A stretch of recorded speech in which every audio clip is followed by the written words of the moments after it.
सबसे पहले तो मान साहब, आज आपकी लोहड़ी है, लोहड़ी की बधाई हो आपको। लोहड़ी और कल मकर संक्रांति है, जनता को क्या संदेश देना चाहेंगे? सभी देखने वाले दर्शकों को, भाई बहनों को हार्दिक शुभकामनाएं। लोहड़ी का त्यौहार समय परिवर्तन का त्यौहार है। इसके बाद जो सर्दी है वो धीरे धीरे पिघलने लगती है और बहार का मौसम आना शुरू हो जाता है, तो जिसमें फसलें भी अब लगभग पकाव के पास आ जाएंगी। सरसों लगभग अपने यहाँ क्षेत्र में पकने वाली हैं और कणक भी कुछ दिनों में उस तरफ बढ़ लेगी। तो एक खुशी का माहौल है पूरे क्षेत्र में। तो इसका संबंध अगर ऐतिहासिक तौर पर देखें तो दुल्ला पट्टी जो मुगलों से लड़ा, तो उससे भी साथ इसका संबंध होता है, क्योंकि कुछ मुगल कुछ लड़कियां को उठा के ले गए थे और दुल्ला भट्टी वो लड़कियों को छुड़ा के लाया था। हालांकि वो भी मुसलमान था, तो वो मुगलों को विदेशी मानते थे और दुल्ला भट्टी यहाँ अपने लोकल के लोग थे। तो जो उसने लड़कियां छुड़वाई तो उसके भी गीत गाए जाते हैं, उसकी बहादुरी के किस्से गाए जाते हैं। तो भारत के प्रत्येक त्यौहार या तो ऋतुओं से संबंधित है या फिर जो हमारे शहीद हुए हैं, जो क्रांतिकारी हुए हैं, उनसे संबंधित हैं। तो सबको हार्दिक शुभकामनाएं। आप ये मरु निर्माण के पद यात्रा निकाल रहे हैं, तो क्या उद्देश्य है आपका इसका? हमारा उद्देश्य एक छोटा राज्य बने, क्योंकि भारत में जितने भी राज्य छोटे हुए हैं उनका सबका चौमुखी विकास हुआ है। बड़े राज्यों में सरकार को ध्यान ही नहीं रहता किस क्षेत्र की कौन सी समस्या है, क्योंकि अलग अलग संभाग की समस्या अलग अलग होती हैं, अलग अलग क्षेत्र की समस्या अलग अलग होती हैं।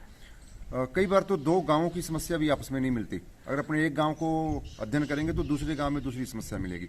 इसलिए जो राजनेता है, जो ब्यूरोक्रेट्स हैं, उनको छोटा क्षेत्र मिले काम करने के लिए, तो वो सुविधा से और बहुत बढ़िया काम करेंगे। और ये उदाहरण है, जो भी भारत के स्टेट छोटे हुए हैं वहाँ विकास बहुत तेजी से हुआ है। तो यही सोचकर हमने मरु प्रदेश की बात शुरू की, सभी साथियों ने मिलकर। और ये भौगोलिक स्थितियों से भी संबंधित है और भाषा के क्षेत्र से भी संबंधित है, क्योंकि हमारी भाषा जो पहाड़ के नीचे है वो थोड़ी सी अलग है, पहाड़ के ऊपर अलग भाषा है। और हमारा जो भौगोलिक क्षेत्र है असली मरु प्रदेश, अगर थार की बात करेंगे, अगर सही मायनों में राजस्थान की बात करेंगे, तो ये क्षेत्र ही है। दूसरा क्षेत्र पहाड़ी क्षेत्र है। तो हमारा यही एक कोशिश है कि 13 जिलों को मिलाकर एक छोटा प्रदेश बनाया जाए, जिससे पूरे क्षेत्र का जोरदार विकास हो। क्योंकि हमारे जो ये 13 जिले हैं, इनमें से 5-6 जिले बिल्कुल इग्नोर हुए हैं, जो राजस्थान के साथ कदम से कदम मिलाकर नहीं चल पाए। तो सबसे बड़ी बात ये थी, इसलिए मरु प्रदेश बनाने का सोचा। राजस्थान सरकार को 4 वर्ष पूरे हो गए हैं, सरकार चुनाव में जा रही है और सूत्रों के हवाले से खबर आ रही है कि हनुमानगढ़ में किसान सम्मेलन के जरिए किसान आंदोलन की वापस शुरुआत हो रही है। इसके बारे में आपका क्या कहना है? देखो, किसानों की समस्या तो हमेशा रही हैं और किसान लड़ते भी रहे हैं और जीतते भी रहे हैं। तो देखो, हनुमानगढ़ की समस्या अलग होगी, वहाँ भाखड़ा नहर की समस्या है, वहाँ चावल की समस्या है, चावल की जो खरीद है वो इस साल ही शुरू हुई है और पूरी नहीं हुई। तो गंगानगर की समस्या अलग है।